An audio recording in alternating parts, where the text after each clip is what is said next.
नमस्कार मित्रों। आज हम चर्चा करने वाले हैं असीम प्रतिभा के धनी और पूज्य कवि के बारे में जो युग पूजित हो चुके हैं। यदि यह भी दावा किया जाए कि ये एकमात्र ऐसे कवि हैं जिनकी कविताओं का स्वर अलग अलग सुर लय ताल के साथ चौबीसों घंटे विश्व में कहीं न कहीं गुंजित होता रहता है, तो यह अतिशयोक्ति नहीं होगी।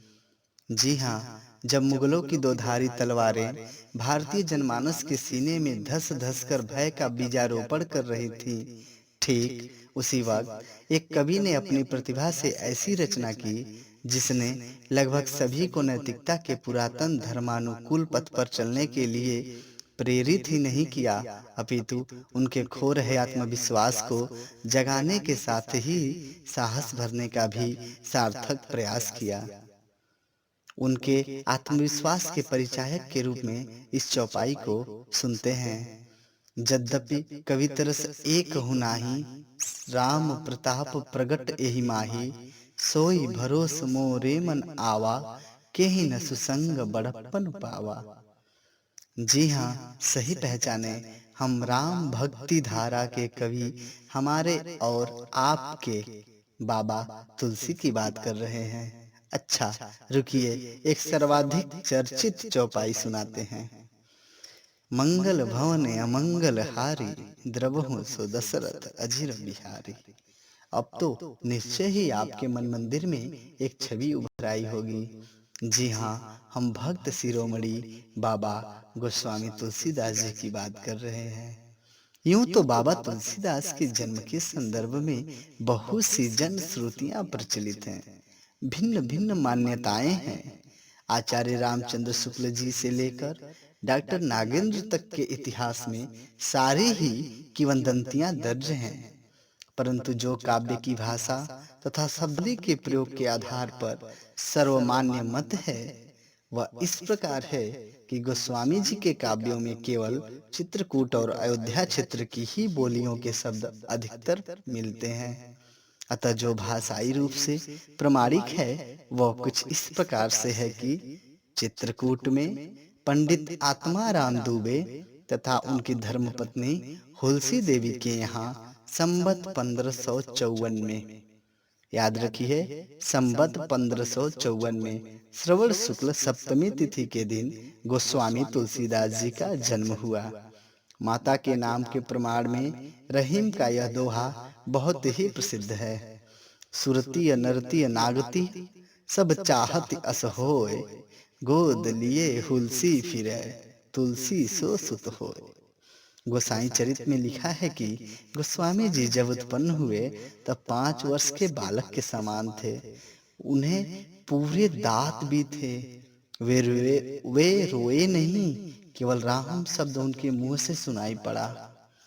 प्रसव काल में ही माता की मृत्यु हो जाने के कारण बालक को राक्षस समझ पिता ने उनकी उपेक्षा की और अंधविश्वास के वश में आकर बालक को अपशकुनी समझ त्याग दिया।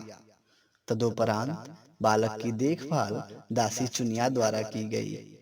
5 वर्ष की अल्पाई में ही यह बालक पुनः अनाथ होने पर दर दर भटकने लगा। ईश्वरी प्रेरणा से स्वामी नरहरिदास ने बालक की खोजबीन कर उसे राम नाम की दीक्षा दी तथा अयोध्या में रखकर ही शिक्षा देने लगे।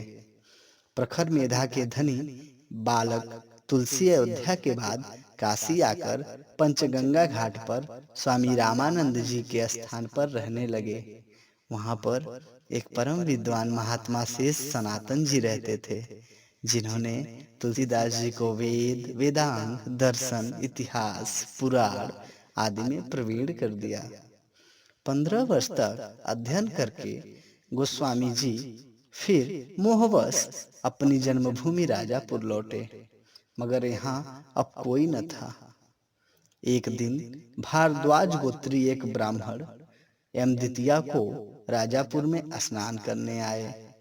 उन्होंने तुलसीदास जी की विद्या विनय और शील पर मुग्ध होकर अपनी कन्या उन्हें ब्याह दी। इसी पत्नी के उपदेश से गोस्वामी जी का विरक्त होना और भक्ति की सिद्धि प्राप्त करना प्रसिद्ध है।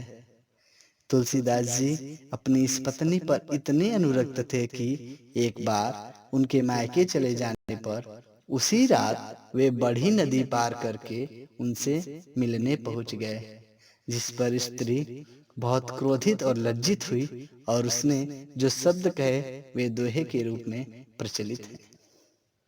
लाज न लागत आपको, दौरे आयहूं साथ, धिक धिक ऐसे प्रेम को, कहा कहूं मैं नाथ।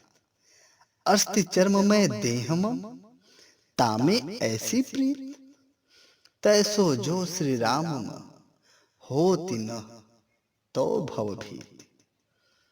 जितनी आसक्ति आपकी मुझ में और मेरी इस हाड़ मांस से बनी नश्वर देह में है, उतनी आसक्ति यदि ईश्वर से करते तो अपना यह लोक के साथ साथ परलोक भी सुधार लेते। आप वापस चले जाइए। यह सुनकर तुलसी का मन गृहस्थी से उचट गया और वे तुरंत ही प्रयाग के लिए निकल पड़े। उसके बाद वे कुछ दिन काशी तथा अयोध्या में रहे, फिर तीर्थयात्रा करने निकले और जगन्नाथपुरी, रामेश्वर, द्वारका होते हुए बद्रिकाश्रम गए। वहां से एक कैलाश मानसरोवर तक निकल गए। शेष अगले भाग में, जहां हम आपसे तुलसीदास जी की रचनाओं और उनके जनमानस पर पड़े प्रभाव पर चर्चा करेंगे। आपके सुझाव सादर आमंत्रित हैं। आपने अपना बहुमूल्य समय हमें दिया, इसके लिए बहुत बहुत धन्यवाद। बने रहिए बेबो के साथ।